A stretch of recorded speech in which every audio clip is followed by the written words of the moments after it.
lu mau klarifikasi di podcast yang lain, please, ada yang namanya istilah briefing, oke? Rencanain dulu tuh, kayak ini ya, Wawa ngomong kayak gini ya, Agus ngomong kayak gini ya, istrinya nanti nanggepinnya ekspresinya kayak gitu ya. Nah, semangat terus.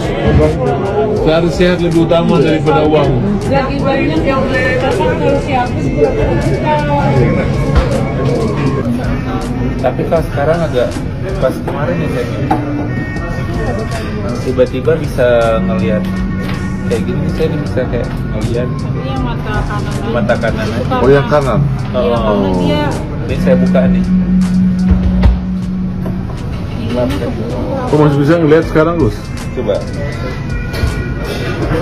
Ya tiba-tiba aja ini, Pak. Luar biasa. Agus bisa melihat lagi nih, pemirsa. Kata dokternya kan periksa lagi, katakan udah nggak bisa. Nih kalau tangan tuh bisa lihat bayangan. Coba Ada lihat bayangan dulu. tangan Bapak. Ada nih putih banget Bapaknya. Bapak putih banget. Tahu putih, tahu. Tahu? Ini Bapak. Masya Allah. Luar biasa nih. Ya, tahu. Ini ilmu. Mujizatnya dari Allah. Baru doanya aja dari Allah. Agus bisa melihat. warna apa, Gus? Kalau Bajunya warna apa? Bajunya lihat. Baju Bapak warna apa? Saya boleh deket Bapak. Dekat. Warna apa, Gus? Kita lihat. Baju Bapak. Hitam ya? Warna hitam luar biasa, subhanallah, Gus. Uangmu hilang tapi kau bisa melihat sekarang, Gus. Inilah beneran. Yang benar, Gus. orang yang suka mencaci maki Agus. Katanya Agus nggak bisa lihat. Doa mereka berbalik arah.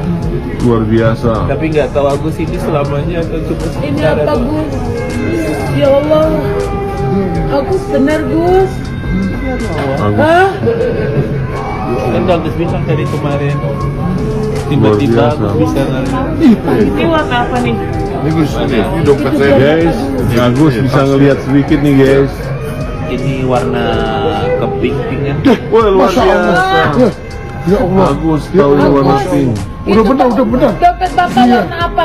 Mas Agus tiba-tiba bisa melihat, dapat mukjizat. Kasus Mas Agus ini tuh nggak selesai-selesai gitu ya guys ya. Malah kayaknya ini tambah rumit, tambah runyam, tambah kemana-mana gitu guys. Nah ini ada berita terbaru nih dari Mas Agus guys. Katanya nih Mas Agus ini tiba-tiba bisa melihat guys. Di tayangan sebuah video gitu ya guys. Ini kayaknya sebelum atau sesudah ke pagi-pagi ambiar gitu, kurang tahu ya guys. Cuman ini untuk bajunya itu yang dipakai di pagi-pagi ambiar gitu. Katanya ini tuh Mas Agus sudah bisa melihat gitu. Di depan video ini Mas Agus ini dicoba untuk dites apa warna-warna dari barang-barang gitu, seperti kayak warna handphone, warna dompet, berapa uang gitu. Dengan sedikit menerka-nerka gitu ya guys ya, Mas Agus ini tuh kayak menebak barang yang sedang dipegangnya gitu guys. Mungkin karena belum sejelas itu ya penglihatannya gitu guys. Nah karena Mas Agus ini tiba-tiba sudah bisa melihat gitu ya guys ya, banyak nih komentar dari netizen gitu. Banyak sekali netizen ini yang bilang kalau ini adalah drama terbaru Mas Agus gitu guys. Pasalnya kan memang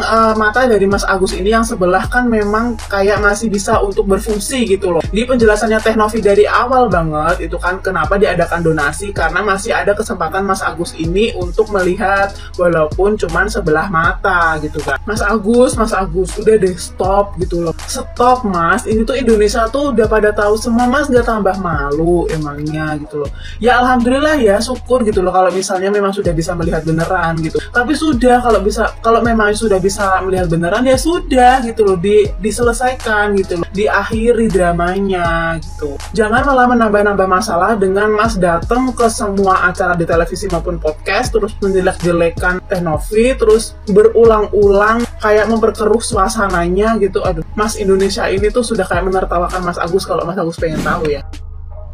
Somiun, Anda luar biasa. Anda patut mendapatkan bintang kejora. Luar biasa, biasa di luar. Coba kalian perhatikan ekspresi Cetitil. Senyum membawa makna. Senyum penuh makna. Lihat dan perhatikan dengan cermat ekspresi yang ditampilkan oleh Cetitil. Alright. Sulit dipercaya. Percaya itu sulit. Paham kan? Pahamlah. Masa sih tidak paham? Alright. Now, perhatikan ekspresi Cetitil. Ulala.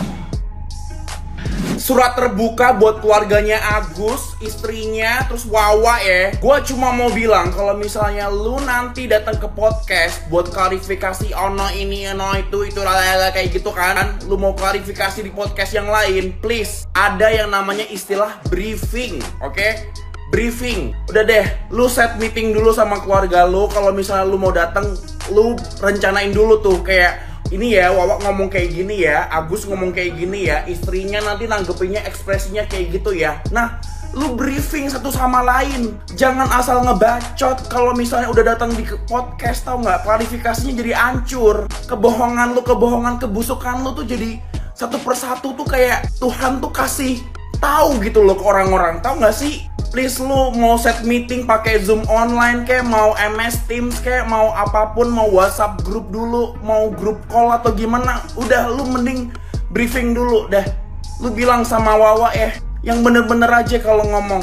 Jadi nggak kebuka kebohongan kalian kayak gitu loh. Tau nggak sih? Heran gue, satu keluarga kagak ada briefingnya satu sama lain apa?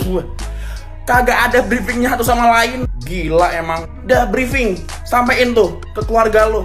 Intinya kalau lu datang ke podcast, briefing dulu. Cie Agus udah masuk TV ya. Di sini yang saya mau bahas itu bukan tentang kasusnya.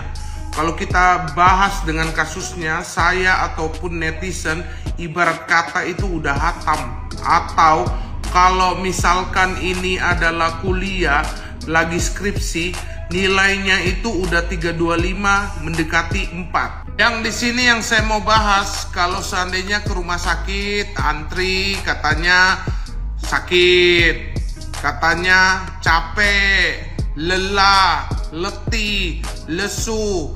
Tapi kalau dipanggil di kantor polisi, segar, bugar. Kalau ditanyain wartawan, segar, bugar. Apalagi dipanggil di TV, segar, bugar. Saya tidak nonton sampai habis karena saya tahu apa yang dia mau bicarakan, apa yang dia mau katakan. Kata-katanya itu terngiang-ngiang di pikiranku ya.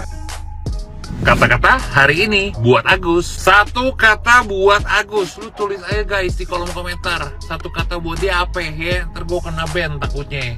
Jadi gini ya Gus ya, kalau misalnya ada anjing lewat di depan rumah gue nih, terus gue kasih makan aja satu kali ya, itu anjing bisa loh balik ke rumah gue besokannya, dia berterima kasih, ingat kebaikan gue, padahal gue cuma sekali kasih dia makanan, makanannya pun juga kecil ya, itu anjing ya. Kalau lu gimana? Udah dibantu ya, sampai dengan segitunya ya, duitnya juga gila banget yang lu dapetin 1,5 miliar tanpa dipotong apapun, dibantu sama Teknovi, pakai hati yang paling dalam ya, lu masih gituin dia.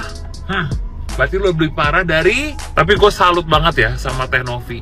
Gue kasih tahu ya, gue respect banget. Gak ada orang yang seperti dia menurut gue ya. Dia benar-benar ngebantu masyarakat, banyak banget lah anak-anak yang dia bantu gitu loh. Tapi benar-benar gak didukung pemerintah pakai duit dia sendiri. Ini jarang banget nih, orang yang punya hati kayak gini jarang banget si Teknovi ini ya. Itu ibaratnya tuh Princess Diana digabung sama Mother Teresa kalau di Indonesia gitu ya, versi Indonesia tapi. Dan yang paling keren dari Teknovi ini ya, dia tuh punya dua sisi. Di satu sisi dia tuh benar-benar punya hati yang mau melayani manusia sama manusia, punya hati yang mau mengasihi sesama manusia, tapi di sisi lain dia benar-benar bisa bersikap tegas sebagai pemimpin gitu loh. Tegasnya ya dengan orang-orang kayak Agus kayak gini, dia bisa tegas. Dan dulu juga kalau nggak salah dia pernah nangkepin orang yang pura-pura ngamen itu nggak sih, yang suruh ibunya ngamen itu, yang ibunya udah tua itu ngamen itu, kalau nggak salah Teknovi juga nggak sih, correct me ya if I'm wrong. Menurut gue dia tegas banget gitu loh. Dia kalau misalnya udah ada yang aneh-aneh nih, orang yang dibantu tidak tahu diri ya, dia bisa tegas banget, setegas-tegasnya. Nah ini nih ibarat tuh lembut tapi tegas Nah, ini ciri-ciri kepemimpinan yang menurut gue sukses dan jarang dimiliki oleh orang-orang lain gitu loh. Lembut tapi tegas. Dan seperti yang kita ketahui nih ya, Agus mungkin secara pendidikan itu bukan orang yang berpendidikan tinggi gitu loh. Dan yang menurut gue nih, yang membuat dia menjadi kayak begini, nyolot begini, kayak berasa kayak orang bener lu Gus, itu gara-gara pengacara di belakang lu gitu loh. Menurut gua pengacara yang ngurusin dia ini emang dari dulu kan punya apa ya, maksudnya agak kontroversi lah ya, maksudnya ya pokoknya apapun itu ya Gus ya, lu tuh jangan berasa mentang-mentang ada pengacara yang berlindung, maksudnya yang membelain lu jadi berlindung, jadi berasa lu yang paling bener gitu loh ya. Punya hati, kalau nggak punya otak itu harus punya hati, ngerti gak sih? Satu lagi Gus, lu inget nggak kenapa muka lu itu bisa rusak kena air keras kayak begitu? Karena lu berantem sama karyawan lu sendiri, sama bawahan lu sendiri. Katanya kalau misalnya dikasih tahu tuh udah salah masih ngeyel. Nah sekarang lu tuh yang ngeyel. Sadar gak sih lu kalau lu yang ngeyel nih sekarang? Dan buat Teh Novi, jangan pernah berhenti berbuat baik ya, walaupun menyakitkan, walaupun gue tahu rasanya kecewa banget ya. Lu keren banget sumpah.